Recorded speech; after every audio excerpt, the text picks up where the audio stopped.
What we'd like to do for the next part of this session is my colleague David and myself will touch upon the different principles that we have put down. But I think the one thing we want to make perfectly clear from the outset is that these are not definitive principles. These are 10 principles that we have come to focus upon. As we say in our area, that it's to promote the understanding of some of the critical issues.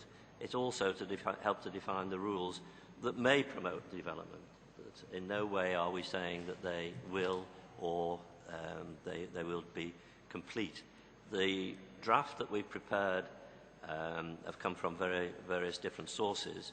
We hope that during the rest of today and tomorrow, with interaction and advice from yourselves and ongoing, there may be amendments to, there may be more principles, that there may be some breakdowns within those principles. But I think if we try to fix the 10 principles and the rationale for why they are, then below there, where we have guidelines that can range between 1, 10 or whatever, there will be more, they may be amended. And after today, this particular meeting, when we go back to the Secretariat and they will amend and update, it will be made available, but it will almost become hopefully like a working document. That will be changes, there will be adaptions that hopefully we can continue to work so that the guidelines are completely offered, and not necessarily purely to either the transition and developing countries. There are a lot of guidelines I think that some of the developed countries would have been well served in looking at over the last few years, particularly the whole area of transparency and understanding of what the market is about. So in that respect, all we're doing is offering it for debate. Now, the way we'd like to handle the next part of the session is that I will take 5 of the principles and just remind and bring to notice what they are, and my colleague David will then follow with further 5 principles. Running throughout the principles are the areas that we say in our introduction that we have to highlight upon sustainable development, good governance, transparency, accountability, fairness and efficiency. And if we try to see those flowing through whatever individual principles are, then we will move. In the individual sessions that will follow today and tomorrow, we will be focusing upon 4 main areas that the principles all will flow through. So we'll be looking at transparency, good practice, the financing of real estate, and in particular social housing. But throughout all of those, there will be parts of each principle that will be appropriate. And at each session, what we would like at the debate is for people to look at that particular part, whether it be transparency or good practice, and suggest ways that the guidelines or the checklist can be improved. So that's the format that we'd like to do. Picking up on the principles, on Principle 1, an integrated national legal system should be established and harmonised with regional and international regulations. Technical reference framework to the supervision and application of the regulations should be created in order to promote the proper functioning of the real estate market. The rationale behind there is really that there is real need for the control of the legal process to protect the rights of possession. Without the knowledge that the asset that you own is fully protected in law and you have the full recourse of law, then the valuation or the ownership of that asset can always be called into question. Therefore, the need for a good legal system, without that national legal system, it would be very difficult for a real estate market to really function. The second principle that we have is that real estate transaction risk should be reduced by identifying and protecting property rights through the establishment of an efficient system for the registration, cataloguing, classification and updating of real property data based on the modern land registry and cadastral records. As we said before, if there isn't good registration, there isn't good proof of title, then the value of the asset and the risk of that asset will just escalate. And we have seen in many countries a lot of the rates being charged either through rental or through mortgage, reflects the risk associated with that particular real estate market. Some of the risks that existed within the US and the UK in particular that has helped to create these prices weren't really addressed in the manner that they really should have been. And maybe some of our thoughts and principles and guidelines may be, as we said, as effective to the developed countries as they try to re-establish.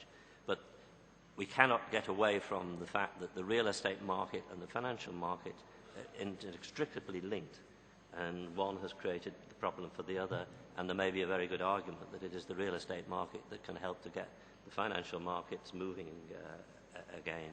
So really the need for good registration and the registration of the actual charge or mortgage is just as essential to be handled. Principle 3, an efficient and transparent real estate market also depends on the harmonisation of legal and voluntary regulations with international standards, ethical rules and best practice. We will be talking in the next couple of days on transparency and good practice. Again, we can't emphasise too much how important it is for a fully functioning and well-regulated. There is always an argument, and will continue to be an argument, of what form of regulation should it be. Should it be very strict regulation? Should there be an element of self-regulation? Both of which are probably apparent, some of which have failed in the past. It doesn't mean that they were necessarily wrong. It may be that the way they were looked and implemented were really incorrect. Principle 5, I'm going to jump to. We're going to test your technology on here. Principle 5, the governments are responsible for developing integrated framework policies that initiate and guide decision-making process. And again, I think we have to look at the governmental side of a real estate market.